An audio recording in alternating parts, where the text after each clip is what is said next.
اچھا ارشد ندیم صاحب یہ بتائیں کہ نیرج چوپڑا اور آپ میں فرق کیا ہے؟ پیرس میں وہ کیا چیز تھی جس نے آپ کو ان پر برتری دلوائی؟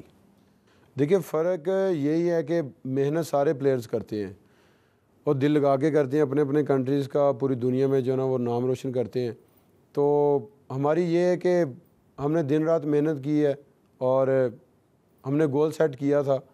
اور میں پہلی دفعہ جیولن میں آیا، میں نے گیم کی، تو ہمارے جو پلیئرز ہیں وہ مجھے کہتے تھے کہ یار جو ہے نا باہر جائیں نا تو اتنی تھرو ہوتی ہے تو ہم لوگ نہیں کر پاتے. تو میں نے کہا انشاءاللہ یہ میں انشاءاللہ کروں گا اور کر کے دکھاؤں گا، اور اللہ تعالیٰ نے کروایا بھی ہے میرے سے. تو بس وہی ذہن میں بات بٹھائی ہوئی تھی کہ یار ہم بھی کر سکتے ہیں اگر محنت کریں تو وہی الحمدللہ ہوا کہ میں نے جو گول سیٹ کیا تھا، ہمارے جو پلیئرز ہیں ان کی میں نے باتیں سنی کہ یار ہم پتہ نہیں کر سکتے ہیں یا نہیں کر سکتے، لیکن میں نے الحمدللہ کر کے دکھایا ہے کہ ہم بھی الحمدللہ کر سکتے ہیں. تو بس وہی موٹیویشن تھی میرے لیے کہ میں لگا رہا، محنت کرتا رہا. جو میرے کوچز ہیں انہوں نے الحمدللہ مجھے محنت کروائی، تو اللہ تعالیٰ نے ہمیں جو ہے یہ. اچھا اس میں کوئی قد کاٹ کا بھی فرق پڑتا ہے؟ مثلاً کچھ لوگ کہتے ہیں آپ کے بازو بہت لمبے ہیں، ہاتھ بہت لمبے ہیں، قد بھی آپ کا ذرا ماشاءاللہ بہت اونچا ہے، اللہ آپ کو نظر بد سے بچائے، تو اس کا بھی فرق پڑتا ہے؟ آج بالکل ہائٹ کا بھی بڑا ایڈوانٹیج ہوتا ہے جیولن میں. جیسے کہ میں ساؤتھ افریقہ میں نے ٹریننگ کی تھی، ابھی اسی سال میں نے کوئی 5 ویک میں نے ٹریننگ کی. تو وہاں کے جو ٹرسٹ کوچ صاحب ہیں انہوں نے جو نا میرے بازوں کی وہاں پہ پمائش کی تھی. تو انہوں نے بتایا کہ آپ کا جو پیچھے گزر گئے ہیں جیولن تھروور اور آگے بھی آ رہے ہیں یہ ابھی جو ہیں، تو ان سے آپ کی جو رینج ہے نا یہ ورلڈ میں 2nd نمبر پہ ہے. تو وہاں سے انہوں نے کہا کہ آپ ماشاءاللہ نا بہت بڑی تھرو کر سکتے ہیں.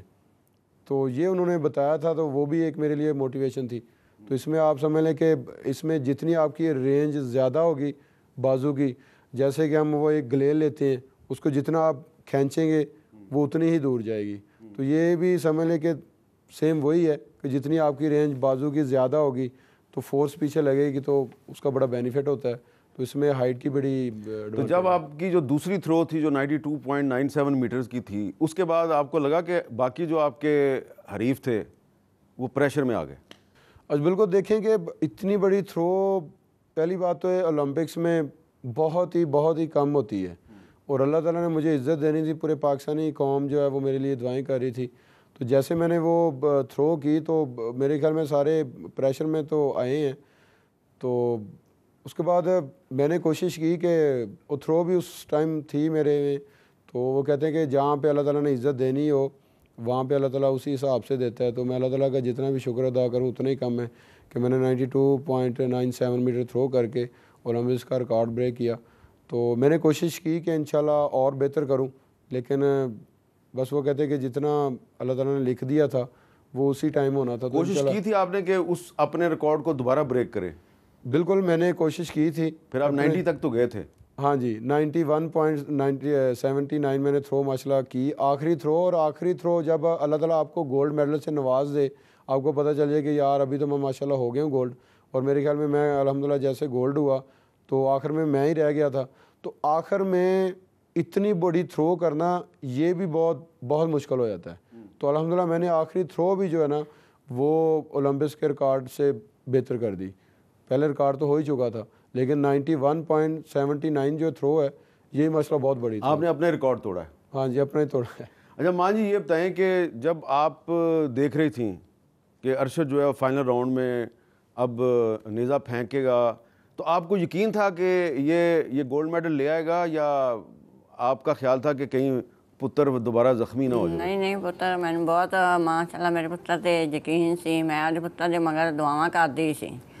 ਤੇ ਮਾਂ ਦੀਆਂ ਦੁਆਵਾਂ ਹੋਣ ਤਾਂ ਇਨਸ਼ਾ ਤਾਲਾ ਅੱਲਾਹ ਤਾਲਾ ਦਾ ਵੀ ਹੁਕਮ ਹੋਵੇ ਤਾਂ ਉਹ ਪੁੱਤਰ ਮਾਸ਼ਾਅੱਲਾ ਕਾਮਯਾਬ ਹੁੰਦਾ ਹੈ. ਮੈਨੂੰ ਮੇਰੇ ਆਪਦੇ ਪੁੱਤਰ 'ਤੇ ਬਹੁਤ ਫਖਰ ਸੀ. ਮੇਰਾ ਪੁੱਤਰ ਕਿਹੜਾ ਮੇਰੀਆਂ ਦੁਆਵਾਂ ਮੇਰੇ ਪੁੱਤਰ ਦੇ ਨਾਲ ਨੇ. ਇਨਸ਼ਾ ਤਾਲਾ ਮੈਡਲ ਜਿੱਤੇਗਾ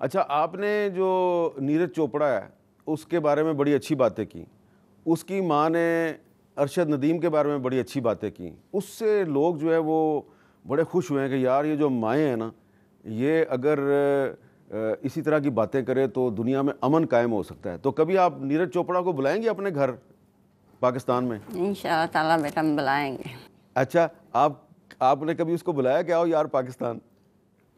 سر وہ مصروفیت ایسی ہوتی ہے کہ کمپٹیشن پہ کمپٹیشن آتا ہے تو بات بس دعا سلام تک ہوتی ہے. بس ٹریننگ کے بارے میں جب ٹریننگ کر رہے ہوں تو بس پوچھا جاتا ہے کہ فٹنس اچھی ہے یہ وہ, تو اس بارے میں کبھی بات نہیں ہوئی, تو انشاءاللہ کوشش کریں گے. اچھا, ایک تو ہے نا, ایک تو نیرج چوپڑا کی ماں نے آپ کے بارے میں بڑی اچھی باتیں کی, لیکن کچھ لوگ ہوتے ہیں نا, اچھے برے تو لوگ ہر ملک میں ہوتے ہیں.